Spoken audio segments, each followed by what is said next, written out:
नमस्कार। कैसे हैं आप? पहले तो कल का पॉडकास्ट उसको लाइक करने के लिए बहुत बहुत धन्यवाद आपका। उसके हिट्स काफ़ी अच्छे थे and that was really really inspiring. 2-3 podcast हैं जो काफ़ी अच्छे गए हैं। एक था अंडरस्टैंडिंग पे जो कल था और परसों था, तो कल का जिसने सुना है उन्हीं ने परसों का एक बार और सुना है। वो पता चलता है, प्लेटफॉर्म है तो समझ में आ जाता है, दिख जाता है। दूसरा था मोटिवेशन पर और तीसरा था एक कंपैरिजन पर। तो ये सारे पॉडकास्ट काफ़ी आई फेल्ट कि कंटेंट काफ़ी अच्छा बना था। जिस तरीके से लिसनर्स ने फीडबैक दिया है by liking it and all and listening it too more, so thank you so much for that. आज वैसा कुछ तो हम नहीं बना रहे हैं। आज थोड़ा सा टॉपिक हटकर है जो शायद आपने सोचा ना हो, वैसा टाइप का है। टेक्निकली ये टॉपिक मैं लिख कर नहीं रखता, ज़हन में आता है तो मैं फिर कह देता हूँ।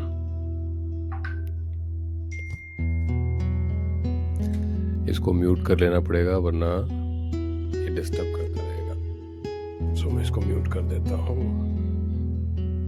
Yes, that's it. तो जब मैं रिकॉर्डिंग कर रहा होता हूँ ना, तो मुझे ये सारी चीज़ें का इन सारी चीज़ों का ख्याल रखना पड़ता है। फ़ोन अगर ऑन हो गया तो उस पे से बीप बीप बीप करके पूरा पॉडकास्ट, बहुत सारी एडिटिंग करनी पड़ती है ना। I don't really like editing इतना ज़्यादा। I want this as a very very very natural way. Anyway, so the podcast जो पॉडकास्ट हम आज रिकॉर्ड करने की सोच रहा था मैं, जो आपको कहने जा रहा था, वो थोड़ा सा हटकर है और थोड़ा सा इम्पोर्टेंट है। इजहार पर है। इजहार का मतलब आप समझते हैं, कन्फेशन का मतलब आप समझते हैं। हम बात कर रहे हैं गुनाहों की कन्फेशन की नहीं, हम बात कर रहे हैं प्यार के कन्फेशन की। गुनाहों के कन्फेशन आप मैं हम सब जानते हैं। गुनाहों के कन्फेशन करना इज इम्पोर्टेंट। पहले गुनाह ही मत करो, क्योंकि अगर गुनाह करोगे तब जाकर आपको कन्फेशन करना पड़ेगा। कन्फेशन अगर गुनाहों का है तो गलतियों का भी होता है, और गलतियों का कन्फेशन करने में मैं समझता हूँ कि कोई प्रॉब्लम, कोई हिचकिचाहट नहीं होनी चाहिए। अगर आप गलती करते हैं, you have made a mistake, you should apologise, confess it. ठीक है, गलती हो चुकी है, I am so sorry for that matter, and simple. गलतियां करने को गलतियां हम कर लेते हैं, पर उसके बाद कन्फेशन करने में बड़ी हिचकिचाहट होती है। अंदर से ना, यहाँ से सॉरी बाहर निकल नहीं पाता। वही गलती यहीं से तुरंत निकल गई थी, पर अब सॉरी कहने की बात आती है तो हम बहुत हिचकिचाते हैं। हमें लगता है कि नहीं, हमने तो कोई गलती नहीं की। हो सकता है शायद गलती ना की हो सकता है कि गलती की भी हो। अब ये कैसे डिसाइड होता है कि आपने मिस्टेक की है नहीं की है? बहुत आसान सा तरीका है, ट्रस्ट में। हर सिक्के के ना 2 पहलू होते हैं। सुना होगा आपने, मूवीज में बड़ा फेमस हुआ है। हर सिक्के का जो पहला पहलू होता है वो आपका पहलू होता है। That means one side, the first side is your side. Consider that way. अगर पहली साइड आपकी है तो दूसरी साइड द अदर पर्सन उनकी भी है। तो अगर आप अपने ख्यालों से, अपने विचारों से, अपने हिसाब से अगर किसी चीज़ को सोचते हैं तो आपको अदर साइड भी एक बार देखनी तो पड़ेगी। हर स्टोरी की दो साइड होती है, कहा जाता है। अब ज़्यादातर लोग मिस्टेक क्या करते हैं,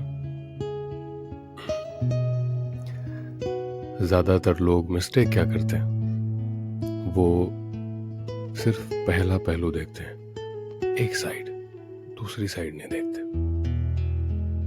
क्यों? क्योंकि अगर हम दूसरी साइड देखेंगे तो एक दूसरा पर्सपेक्टिव हमें मिलेगा, और हर इंसान को अपना ओपिनियन रखने का, हर इंसान को अपनी बात रखने का इतना अधिकार तो होता है। तो उनकी साइड देखना भी इम्पोर्टेंट है। तो ये नहीं करते लोग, और उसकी वजह से गड़बड़ हो जाती है। लोग मुझे पूछते हैं कि बार बार ये जो गड़बड़ कहते हो कि गड़बड़ हो जाती है, तो ये गड़बड़ क्या है? ये जो गड़बड़ है ना, वो भयंकर चीज है। That is something severe. परेशानी होना, मुश्किलें खड़ी हो जाना, चीजें बिगड़ जाना, चीजें खराब हो जाना, इतनी दूर चले जाना कि जो वापस नहीं आ सकती हैं, उसे सीधी भाषा में, सिंपल भाषा में उसको मैं कहता हूँ गड़बड़। वो कहा जाता है कि अगर किसी चीज़ की डेंसिटी बहुत ऊंची है, उसकी सिवियरिटी बहुत ऊंची है, तो उसको आप नीचे लाना चाहते हैं, अगर उसको अच्छे से समझना चाहते हैं और उसको रिजॉल्व करना चाहते हैं, तो आप उन्हें शब्दों में लाइट मोड पर लेके आइए। उससे स्ट्रेस लेवल रिड्यूस हो जाता है, उससे आपका जो दिमाग का जो तनाव है वो कम हो जाता है। उसके ऊपर मैं आपको बाद में पॉडकास्ट करूँगा, उसको समझना पड़ेगा। और ये टेक्निकली इतना इजी नहीं है, क्योंकि मेरे शब्दों में है, मैंने बनाया है, तो मुझे आपको एक्सप्लेन करना पड़ेगा। करने जाएंगे तो आप कंफ्यूज हो जाएंगे, and I don't really want to confuse. तो मैंने इजहार पर एक छोटी सी कविता लिखी है। कन्फेशन को अभी साइड में रखते हैं, उसको फिर कभी हम डिस्कस करेंगे।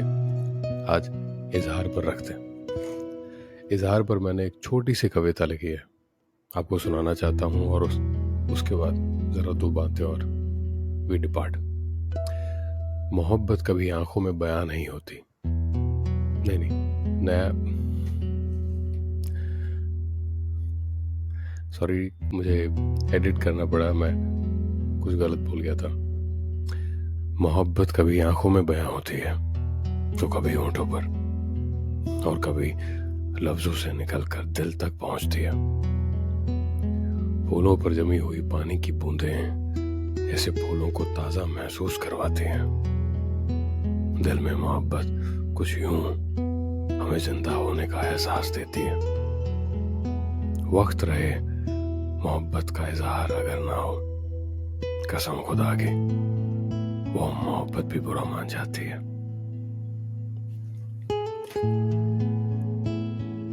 अगर कहीं आप किसी से बेइंतहा प्यार करते हैं, अगर कहीं कोई है और कह देना चाहते हैं, गो ऑन, कह दीजिए, पर समझदारी से कहिएगा। चीजें कॉम्प्लिकेटेड होती हैं और चीजें सिंपल भी होती हैं। कॉम्प्लिकेटेड इसलिए क्योंकि सिचुएशंस देखनी होती है, पर कहते हैं कि मोहब्बत सिचुएशंस नहीं देखती है, वो बस हो जाती है। होना बुरी बात नहीं है, पर समझदारी से होना ये इम्पोर्टेंट है। अगर मोहब्बत को समझदारी से ना किया जाए, अगर मोहब्बत को बस यूं ही आवेश में आकर, सेंटिमेंट्स, इमोशंस, अट्रैक्शन में आकर अगर हम करते हैं, तो आगे जाके ये बड़ा परेशान कर सकती है। और ये समझना बहुत ज्यादा जरूरी है। सो बी केयरफुल। कविता आपके लिए है।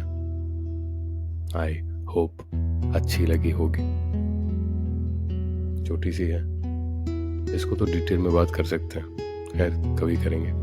अगला एपिसोड अश्विरन का सोचा है, तो कल अश्विरन का एपिसोड। तब तक के लिए अपना ख्याल रखिएगा एंड सुनते रहिएगा। नमस्कार।